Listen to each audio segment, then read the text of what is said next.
बिहार की राजनीति एक बार फिर गरमाई हुई है। जनसुराज के सूत्रधार प्रशांत किशोर ने नीतीश सरकार और विपक्ष के नेता तेजस्वी यादव पर जबरदस्त हमला बोला है। कैमूर के चैनपुर में एक जनसभा को संबोधित करते हुए प्रशांत किशोर ने कहा, अब सरकार चाहे जो भी नीति लागू कर ले, जनता अब भ्रम में आने वाली नहीं है। बिहार की जनता ने ठान लिया है, इस बार लालू और नीतीश को हटा ही देना है। प्रशांत किशोर ने डोमिसाइल नीति पर सवाल उठाते हुए नीतीश सरकार को आड़े हाथों लिया। बोले, बीते 20 सालों में इन्होंने कुछ नहीं किया, अब चुनाव आते देख जनता को लुभाने के लिए पेंशन बढ़ाई जा रही है, डोमिसाइल लागू किया जा रहा है, लेकिन जनता अब जाग चुकी है। तेजस्वी यादव के वोटर लिस्ट विवाद पर भी पीके ने तंज कसा। कहा, जनता को इस बात से कोई फर्क नहीं पड़ता कि तेजस्वी यादव का नाम वोटर लिस्ट में है या नहीं। बिहार की जनता ये जानना चाहती है कि बेरोजगारी कब खत्म होगी और उनका बेटा विदेश नहीं बिहार में ही नौकरी कब करेगा। पीके ने कैमूर की जनसभा में जनता से सीधा संवाद करते हुए कहा, इस बार नेताओं का चेहरा नहीं, अपने बच्चों का चेहरा देखकर वोट करिए। लालू, नीतीश या मोदी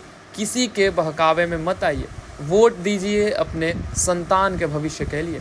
उन्होंने वादा किया कि 2025 के दिसंबर से बिहार के हर 60 साल के ऊपर बुजुर्गों को 2000 की मासिक पेंशन दी जाएगी। इतना ही नहीं, जब तक सरकारी स्कूलों का सुधार नहीं होता तब तक 15 साल से कम उम्र के बच्चों की प्राइवेट स्कूल की फीस सरकार खुद वहन करेगी, ताकि गरीब का बच्चा भी पढ़े और वो भी इंग्लिश मीडियम में। उन्होंने ये भी ऐलान किया कि बिहार के लाखों प्रवासी मजदूरों को वापस बुलाकर उन्हें यही 10 से 12 हजार रुपए की मासिक पेंशन दी जाएगी। बिहार में बदलाव की बयार चल पड़ी है, अब देखना होगा कि ये बयार किस दिशा में जाती है। ये लोकतंत्र की जीत है और जनसुराज जैसे दल की ताकत है। 20 वर्ष से सोई हुई सरकार, 20 वर्ष से वृद्धों का पेंशन, दिव्यांगों का, विधवाओं का पेंशन 400 रुपये से बढ़ाकर 410 रुपया नहीं किया। जनसुराज का डर है, जनता का डर है कि आज 400 से पेंशन बढ़कर 1100 हुआ। डोमिसाइल के लिए पिछले कई साल से लड़के संघर्ष कर रहे थे। ये जनता का डर है, क्योंकि अब नीतीश सरकार ने देख लिया है कि जनता ने मन बना लिया इसको हटाने के लिए। तो अब जाने से पहले डोमिसाइल लागू कर रहे हैं, लोगों का मानदेय बढ़ा रहे हैं, लोगों का पेंशन बढ़ा रहे हैं। यही बात जनसुराज पिछले 3 साल से कह रही है कि जिस दिन जनता ने अपने लिए विकल्प बना लिया तो सरकार में कोई भी रहेगा, जनता का काम होगा।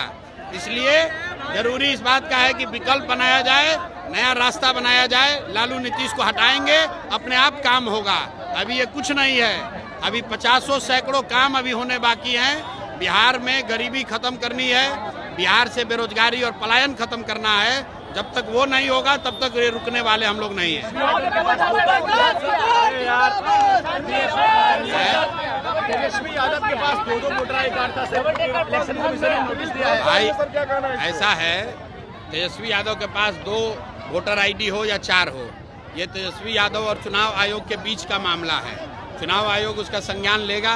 तेजस्वी यादव बता रहे हैं कि उनके पास एक भी नहीं है, उनका नाम कट गया है, और चुनाव आयोग बता रहा है कि इनके पास 2 आईडी कार्ड है। उनके बीच का मामला है, वो लोग समझे। जनता को इससे कोई लेना देना नहीं है। जनता तो ये जानना चाह रही है कि भाई हमारे बच्चों के लिए पढ़ाई कब होगा, बिहार के बच्चों का पलायन कब रुकेगा। अब डोमिसाइल बदलने से, अब बिहार में डोमिसाइल लागू करने से, बुजुर्गों को 500 रुपया बढ़ाने से जनता भ्रम में आने वाली नहीं है। जनता ने तय कर लिया है, लालू नीतीश को हटाना निश्चित है।